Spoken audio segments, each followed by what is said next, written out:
안녕하세요. 반갑습니다. 야매풀머입니다. 오랜만에 일상 채널에 영상을 올리게 됐습니다. 그동안 딱히 일상 채널에 올릴 만한 소재가 없었는데 간만에 소재가 하나 생겼습니다. 아마 이제 중고차를 구매를 하시려고 하는 분들, 여러 중고차 구매 처를 이렇게 찾다 보면은 요새는 다 온라인이 좀 많이 되어 있으니까요. 뭐 SK 엔카나 뭐 K카, 그리고 뭐 헤이딜러, 뭐 첫차, 뭐 이런 다양한 플랫폼들을 고려를 하실 겁니다. 당근에서도 개인 간 중고차 거래가 가능하게 되어 있습니다.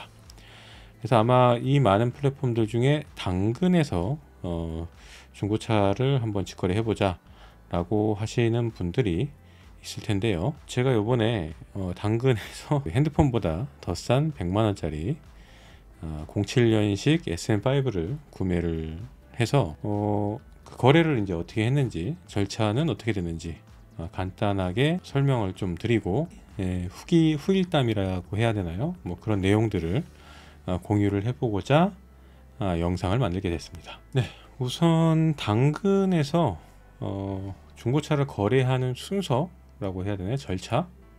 그거를 좀 한번 설명을 해 드려 볼게요. 우선 당연히 당근에서 마음에 드는 중고차를 찾아야겠죠. 여러 가지 조건에 따라서 이제 중고차 매물을 찾는데, 그 중고차 매물들 중에 보면은 뭐 당근에서 진단한 중고차 뭐 이런 게 있습니다. 당근에서 중고차를 거래하는 거는 개인 간 거래이기 때문에 개인 간 거래 이후에 어떤 보증이나 이런 것들을 사실상 받기가 어렵습니다.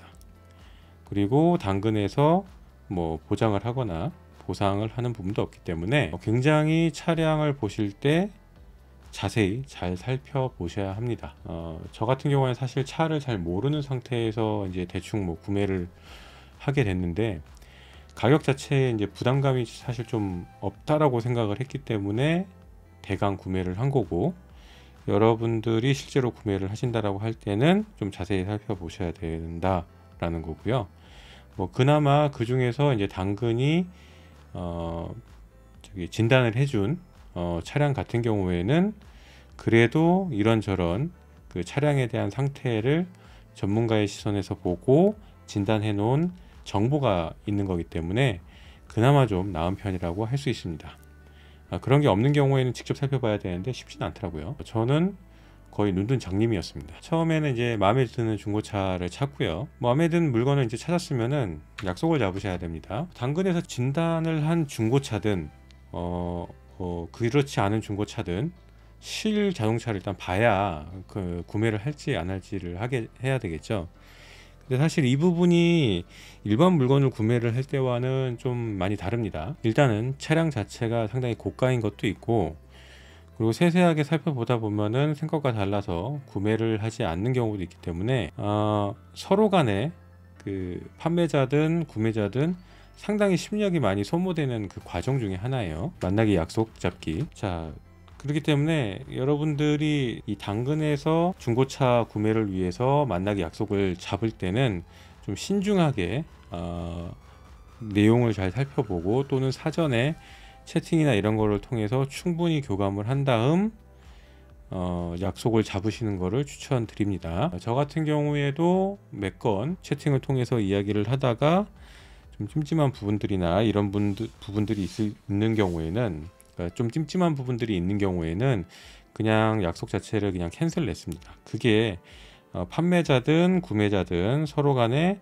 좀 덜 피곤할 수 있는 방법 중에 하나인 것 같아요. 그리고 이제 만나기 약속을 잡았다면은 만나셔야 되겠죠. 만나서 차량 확인을 합니다.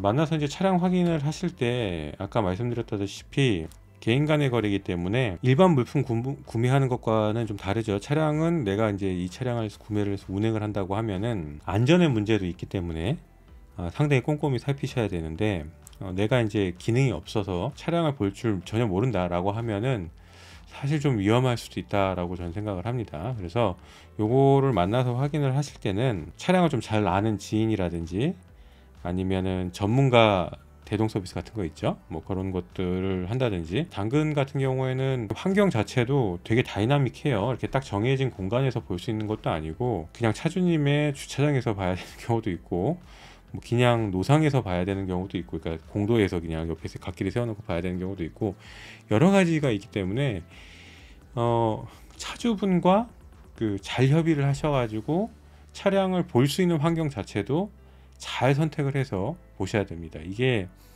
굉장히 그 취약한 환경에서 이 차량을 보려고 하면은 차량 자체를 제대로 확인하기가 매우 어렵기 때문에, 차라리 차주님과 협의를 해서 정비소 같은데, 그러니까 지역 카센터나 차량 점검을 겸해서 할 수 있는 카센터 같은 데서 만나서 차량을 확인하시는 것도 하나의 방법이지 않을까라고 일단 생각을 합니다.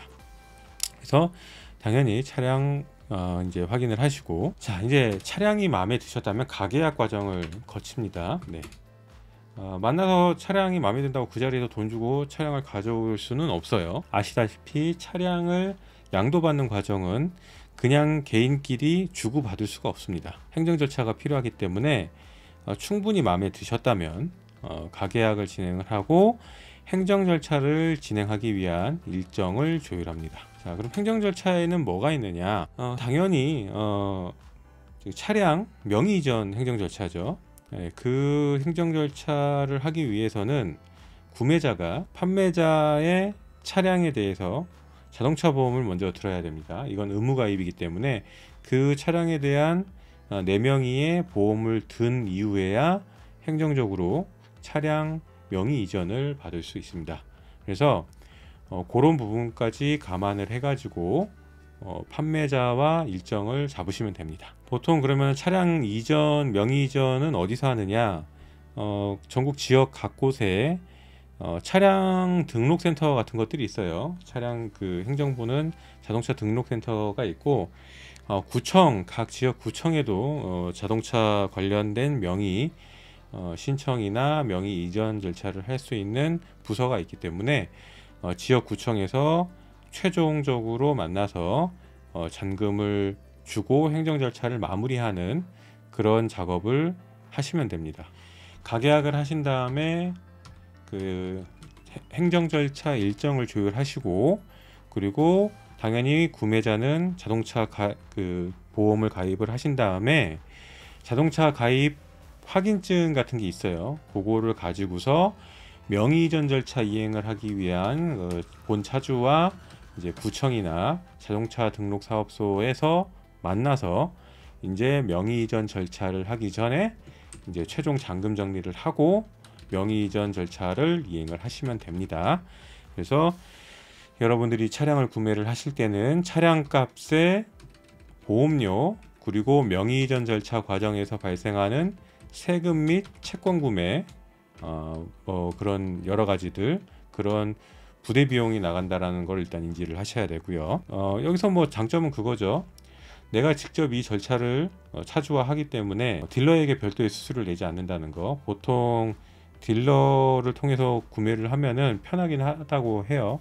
딜러가 다 알아서 해주니까.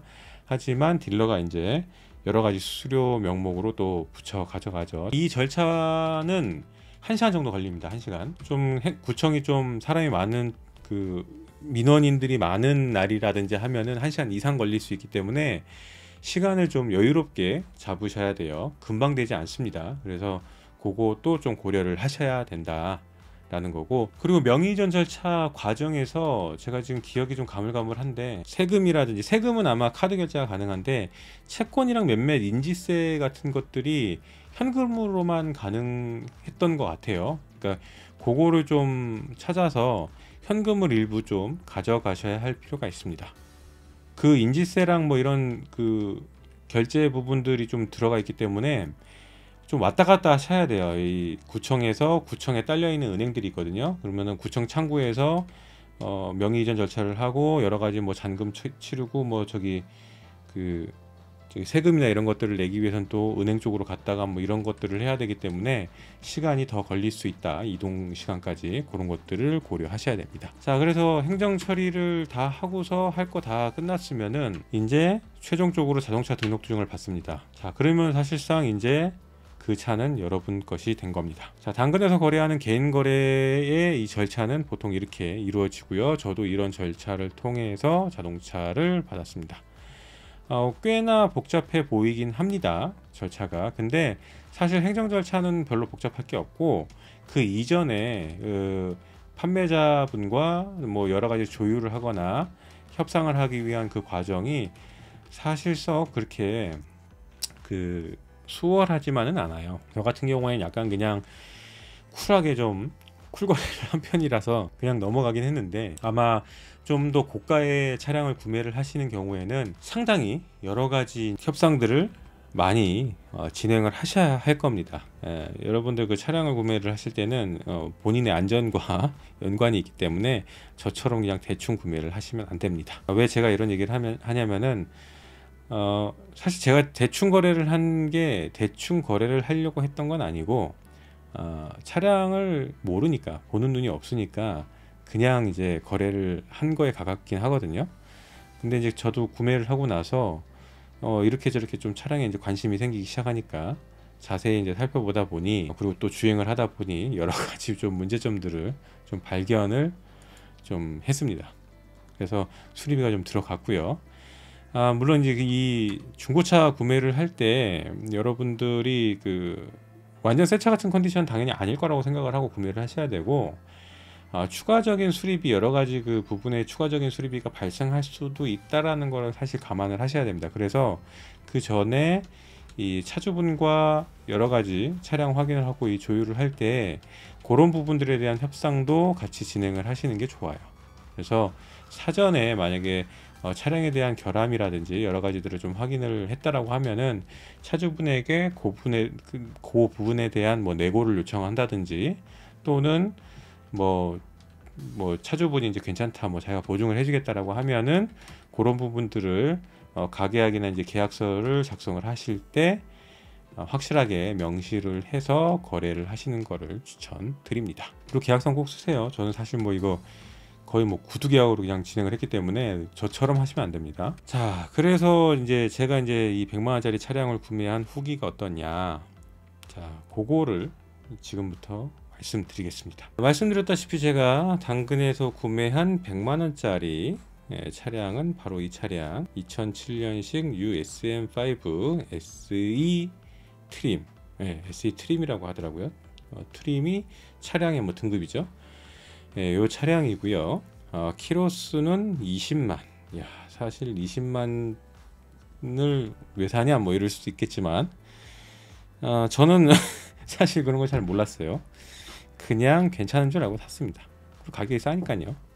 자, 그런데 저처럼 구매를 하시면 안 된다라고 하면은 왜 그러느냐, 사실 저는 이제 하자를 거의 다 확인을 못하고 산 거나 마찬가지인 상황이어서 굉장히 나중에 놀랐습니다. 자, 첫 번째 하자, 지금 여기 보이십니까? 여기 뭔가 좀 이상하죠? 여기가 지금 다 틀어졌죠? 네, 보시면은 완전 삐뚤어졌죠. 어떻게 이걸 못 볼 수가 있죠?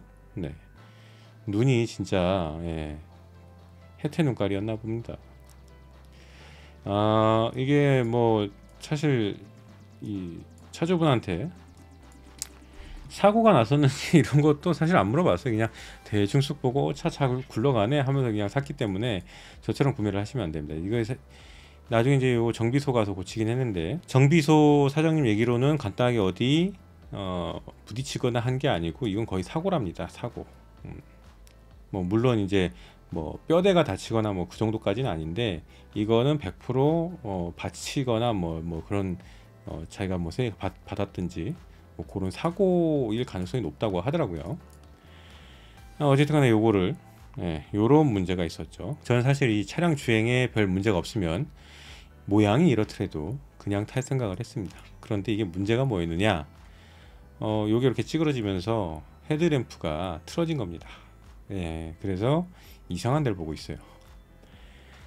그래서 이 야간에 딱 불을 켰더니 눈깔이 막 이상한 거죠. 불빛 비치는 게. 그래서 이거를 수리할 수밖에 없었습니다. 비용이 좀 나갔죠.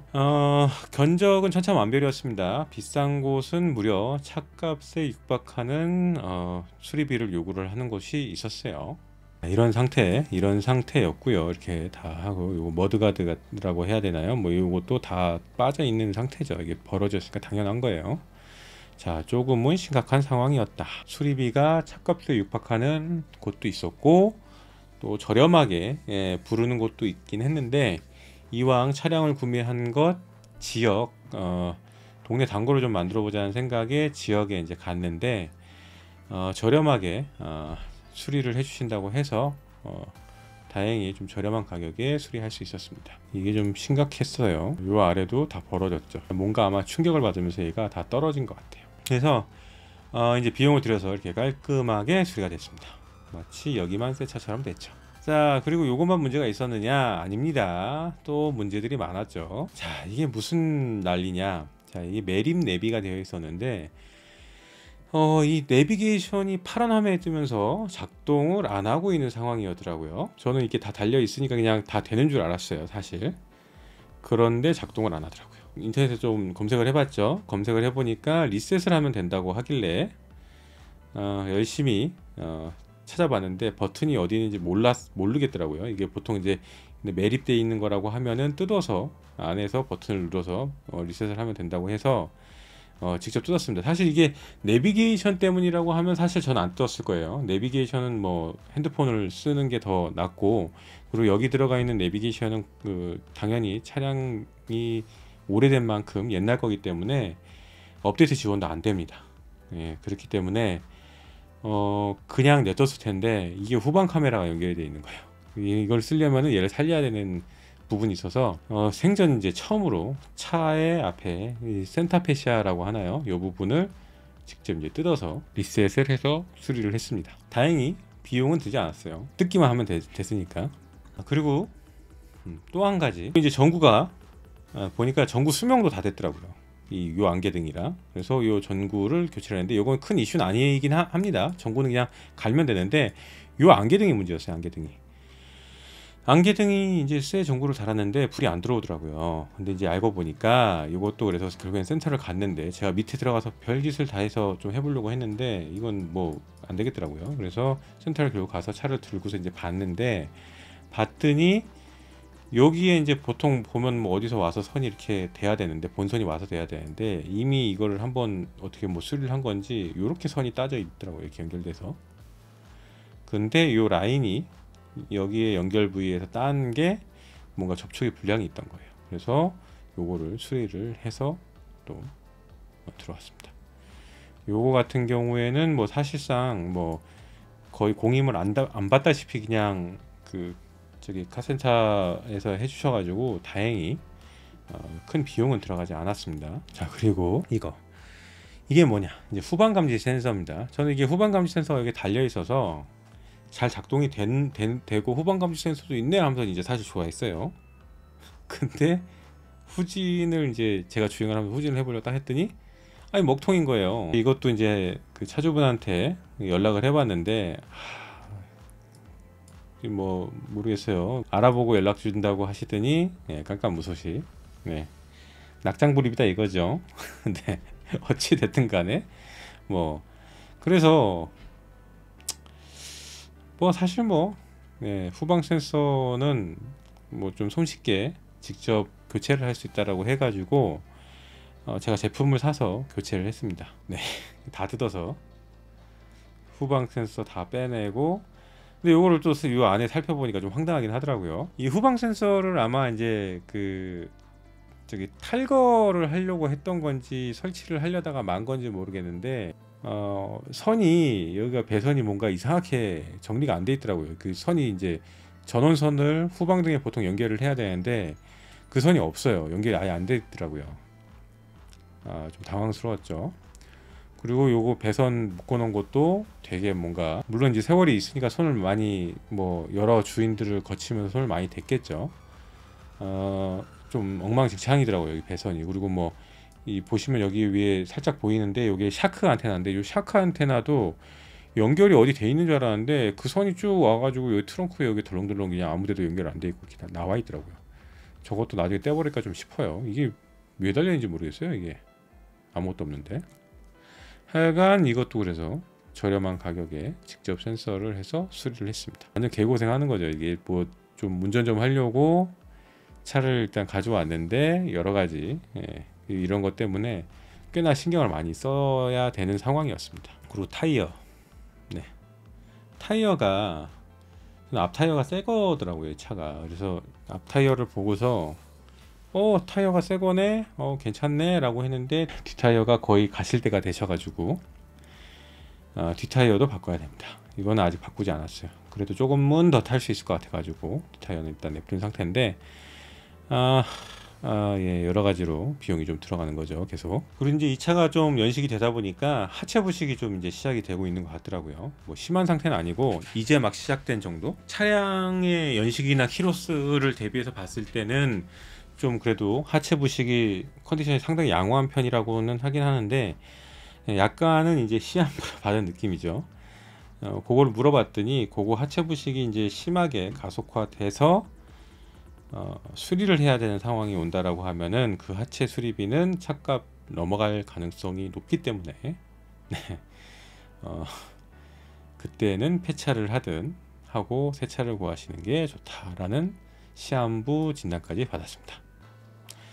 자, 이렇게 해서 여러가지 제가 이제 최종적으로 이 차량의 수리비까지 해서 한 차값은 한 160만원 정도 된 것 같아요, 결국에는. 그래도 이제 차값만큼 100만원 정도의 수리비가 더 들어갈 수도 있다라는 여러가지 이야기도 듣긴 했는데, 그래도 나름 선방한 편이죠, 이 정도면.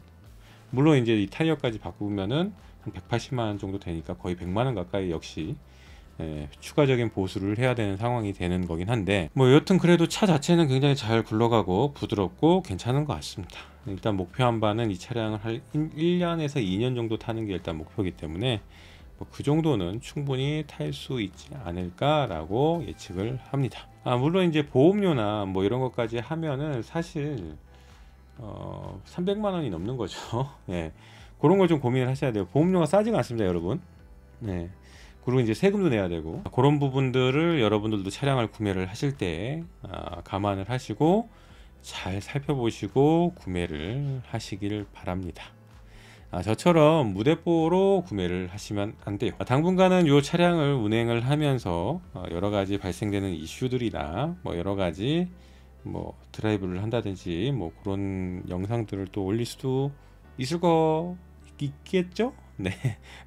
모르겠어요. 제가 좀 부지런하면은 그런 게 될 수도 있는데 잘 모르겠네요. 뭐 여튼간에 여러분들이 구매를 하실 때는 다시 한번 말씀드리지만 차량 꼼꼼히 잘 살펴보시고요. 저처럼 무대뽀로 사시면 안 됩니다. 잘 살펴보시고, 그리고 차주분과 구매를 결정하기 전에 차주분이 좀 귀찮아 하시더라도 계속 많은 교감을, 그러니까 정말 이 차를 사야겠다라고 결심이 섰다라고 하면은 차주분과 많은 대화와 조율과 협상을 통해서 명확한 거래 조건과 계약서를 작성을 해서 거래를 하시길 바랍니다. 여러분들 차량을 구매하시려고 하는 많은 분들, 그리고 운행하시는 많은 운전자분들 안전 운행하시고요. 저도 요 차로 살살 안전운행 잘 하도록 하겠습니다. 자, 저는 오늘은 여기까지고요. 저희 일상 채널 구독해 주시고요. 제가 프로그래밍 IT 관련 제 작업실 쿵딱쿵딱 뭐 말이 작업실이지 시시겁절한 여러가지 컴퓨터 관련된 내용들을 업로드하는 채널이 따로 있습니다. 그 야매풀머의 작업실 채널도 좀 찾아와 주셔서 구독도 좀 해주시고요. 하셨으면 좋겠습니다. 자, 오늘은 여기까지고요. 모든 분들 오늘 하루도 좋은 하루 보내시고요. 오늘은 여기까지입니다. 안녕.